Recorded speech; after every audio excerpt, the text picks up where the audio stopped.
Hello guys, welcome back to another video. तो guys इस video में हम लोग जिस कंपनी के बारे में डिस्कस करने वाले हैं, ये कंपनी फाइनेंस की फील्ड से जुड़ी हुई है एंड उसके साथ साथ ये कंपनी इंडिया की 6 टोल रोड्स भी मैनेज करती है। कंपनी प्रॉफिटेबल है एंड ये कंपनी जो है वो FY 2022 में एक रिकॉर्ड ब्रेकिंग प्रॉफिट भी दिया है। ये कंपनी आप लोग को डिविडेंड भी पे करती है और इस कंपनी की जो डिविडेंड पे आउट है वो अप्रॉक्सीमेटली 213% के आसपास है। तो गाइज इस वीडियो में हम लोग बेसिकली 3 पॉइंट कवर करेंगे। So the first point is fundamental analysis.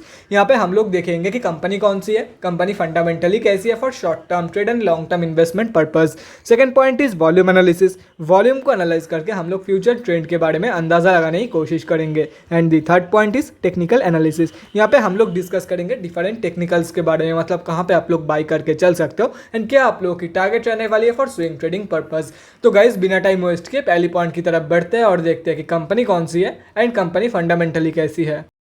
तो गाइज यहाँ पे आप लोग कंपनी का नेम देख सकते हो। कंपनी का नेम है IRB इन्विट फंड और ये कंपनी जो है वो एक फाइनेंस सेक्टर से जुड़ी हुई कंपनी है एंड उसके साथ साथ ये कंपनी जो है वो 6 टोल रोड एसेट्स भी मैनेज करती है इंडिया में। और वो कहाँ पे है वो भी यहाँ पे आप लोग देख सकते हो। अगर कंपनी के बारे में आप लोग कोई भी चीज़ डिटेल में जानना है तो कंपनी के वेबसाइट में जाकर आप लोग डेफिनेटली चेक कर सकते हो। कंपनी बहुत BSE एंड NSE में लिस्टेड है। 3092 करोड़ के आसपास की कंपनी की मार्केट कैप है। 10.2 की PE है। 7.81% है कंपनी की ROCE एंड ऑलमोस्ट 7% के आसपास निकल के आ रही है कंपनी की return on equity. Last 6 months की रिटर्न नेगेटिव में है एंड लास्ट 3 साल की सेल्स ग्रोथ 4.85% के आसपास की निकल के आ रही है। अगर प्रोज एंड कॉन्स के बारे में डिस्कस कर तो देख सकते हो यहाँ पे प्रोज में एक ही पॉइंट है एंड ये भी मैंने आप लोगों के साथ वीडियो के स्टार्टिंग में डिस्कस कर दिया था। अगर कॉन्स में देखा जाए तो कंपनी की जो लास्ट 3 साल की रिटर्न ऑन इक्विटी है वो 4.69% के आसपास की निकल के आ रही है, जो कि 3 साल की कंपेरिजन में बहुत ही ज़्यादा कम है। अगर क्वार्टरली रिजल्ट के बारे में डिस्कस करें तो देख सकते हो मार्च क्वार्टरली की रिजल्ट अभी तक आउट नहीं हुई है, लेकिन अगर दिसंबर की क्वार्टर में देखा जाए तो दिसंबर की क्वार्टर में कंपनी ने 17 करोड़ के आसपास की प्रॉफिट दिया है।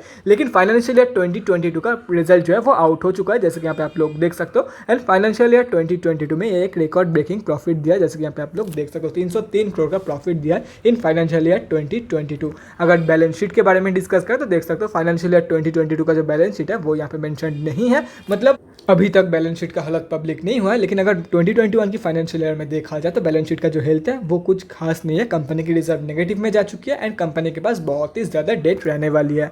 और अगर शेयर होल्डिंग पैटर्न के बारे में डिस्कस करें तो देख सकते हो यहाँ पे इस कंपनी की जो शेयर होल्डिंग पैटर्न है वो पब्लिक नहीं है। अभी कंक्लूजन पे आता है कि कंपनी एक्चुअली कैसी है for short term trade and long term investment purpose में। आप लोगों को यही बोलूँगा, देखो short term and long term दोनों के लिए आप लोग डेफिनेटली इस कंपनी को कंसिडर करके चल सकते हो। कंपनी काफ़ी सही है। सबसे इंपॉर्टेंट चीज़ कंपनी प्रॉफिटेबल है। बाकी कंपनी की जो बैलेंस शीट है वो कुछ खास नहीं लगा मुझे। बाकी 2022 की बैलेंस शीट का हालत क्या है वो तो बाद में ही पता चलेगा, बट सिर्फ और सिर्फ जो डेटा अवेलेबल है एज ऑफ नाउ वो देख के मैं आप लोग को यही बोल सकता हूँ कि short term and long term के लिए आप लोग डेफिनेटली कंसिडर करके चल सकते हो। ऐसा नहीं बोल रहा हूँ कि कंपनी मल्टीपल करे बहुत ही बढ़िया रिटर्न देके चली जाएगी एंड शॉर्ट टर्म में भी आप लोगों को 100% 150% की रिटर्न देके चली जाएगी, ऐसा नहीं बोल रहा हूँ। आप लोग डेफिनेटली कंसिडर करके चल सकते हो। प्रॉफिटेबल कंपनी है तो बढ़िया सा रिटर्न आप लोगों को, मतलब ठीक ठाक रिटर्न आप लोगों को मिल सकता है फ्रॉम दिस कंपनी। बाकी आप लोगों के ऊपर है, अगर कंपनी के ऊपर भरोसा है then you can definitely go for it, otherwise simply consider करके चल सकते हो। एक बार देख लेना, अगर ठीक लगे तो बाय करो या तो फिर अवॉइड इट। तो गाइज ये तो हो गया हमारा फर्स्ट पॉइंट। अभी हम लोग बढ़ते हैं हमारे सेकेंड पॉइंट की तरफ और देखते हैं कि आज इस कंपनी में क्या हुआ है। तो गाइज यहाँ पे हम लोग आ चुके हैं NSE के वेबसाइट पे। आज इस कंपनी में 2,19,270 क्वांटिटी में ट्रेड लिया गया है, जिसका वैल्यू ऑलमोस्ट 117 लाख रुपीज़ के आसपास की निकल के आ रही है। 1000 बाइंग ऑर्डर पेंडिंग है 53.29 की प्राइस पॉइंट पे। और अगर डिलीवरी परसेंटेज के बारे में डिस्कस करें तो वो 89.87% के आसपास की निकल के आ रही है, मतलब मेजॉरिटी ऑफ द ट्रेड जो है वो डिलीवरी में ही लिया गया है कंपेयर टू इंट्राडे ट्रेड। और अगर वॉल्यूम की स्ट्रेंथ के बारे में डिस्कस करें तो वो स्ट्रॉन्ग ही है। अभी हम लोग को देखना ही है कि जो 2,19,000 के आसपास की ओवरऑल ट्रेडेड क्वांटिटी निकल के आई है, क्या ये कंपनी की एवरेज वॉल्यूम है, एवरेज से ज़्यादा है या एवरेज से कम, और वो हम लोग को पता चलेगा NSE के डेली चार्ट पे। तो गाइज बिना टाइम वेस्ट के NSE के डेली चार्ट की तरफ बढ़ते हैं और देखते हैं कि वॉल्यूम का क्या सीन है एंड उसके साथ साथ हम लोग स्विंग ट्रेडिंग लेवल्स के बारे में भी डिस्कस करेंगे। तो गाइज यहाँ पे हम लोग आ चुके हैं NSE के डेली चार्ट पे। आज ये कंपनी 4.62% डाउन थे एंड 53 रुपीज़ के आसपास कंपनी अभी ट्रेड कर रही है। और अगर आज के वॉल्यूम के बारे में डिस्कस करें तो गाइज यहाँ पे आप लोग देख सकते हो आज का जो वॉल्यूम है वो एवरेज से स्लाइटली कम निकल के आ रही है, लेकिन वॉल्यूम की जो स्ट्रेंथ है वो ज़बरदस्त रहने वाली है आज के दिन। अभी कैसे ट्रेड प्लान करना है वो मैं आप लोगों को यहाँ पे दिखाई था। तो देखो गाइज पहले ही बोल रहा हूँ, 1 डे के टाइम फ्रेम पे मत जाना। आप लोगों को जाना है तो 2 आवर्स या तो फिर 3 आवर्स के टाइम फ्रेम बेस्ट रहेगा इस कंपनी में ट्रेड लेने के लिए। तो यहाँ पे हम लोग आ चुके हैं 2 आवर्स के टाइम फ्रेम पे। बाकी आप लोग 1 आवर या 4 आवर्स के टाइम फ्रेम पे भी जा सकते हो, लेकिन मिनट्स में मत जाना, आवरली टाइम फ्रेम पे ही रहना है आप लोगों को। तो गाइस यहाँ पे सभी के सभी लेवल्स आप लोगों के सामने हैं और यहाँ पे आप लोग देख सकते हो कंपनी जो है वो 53 रुपीज़ के सपोर्ट के आसपास ट्रेड कर रही है। तो कंपनी जब यहाँ से बाउंस बैक देगी तब बाउंस बैक कंफर्मेशन के बाद बाई करके चल सकते हो for the target of 54.4, 56.16 and so on. सभी के सभी लेवल्स मैं आप लोगों को शो कर दूंगा, डोंट वरी अबाउट इट।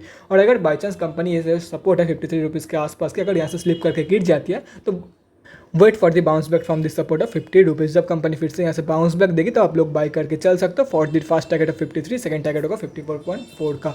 बाकी सभी के सभी लेवल्स मैं यहाँ पे आप लोग को दिखा दे रहा हूँ, 1 डे के टाइम फ्रेम पे भी चल के मैं दिखा दे रहा हूँ आप लोग को। अगर आप लोग चाहते हो तो स्क्रीनशॉट लेके रख सकते हो, कहीं पे नोट डाउन करना चाहते हो तो वो भी कर सकते हो। तो guys that's it for this video, अगले वीडियो में मिलते हैं गाइज, थैंक्स फॉर वॉचिंग। और गाइज अगर आप लोग के मन में कोई भी डाउट या क्वेरी रहती है स्टॉक मार्केट या किसी भी स्टॉक से रिलेटेड तो कमेंट सेक्शन में कमेंट करके मुझसे पूछ सकते हो, या तो फिर मेरे इंस्टाग्राम का लिंक आप लोग को डिस्क्रिप्शन बॉक्स में मिल जाएगा, जाकर वहाँ पर ही मुझे डीएम कर सकते हो for an 1-on-1 conversation. Thanks again for watching guys, bye guys and definitely guys stay safe.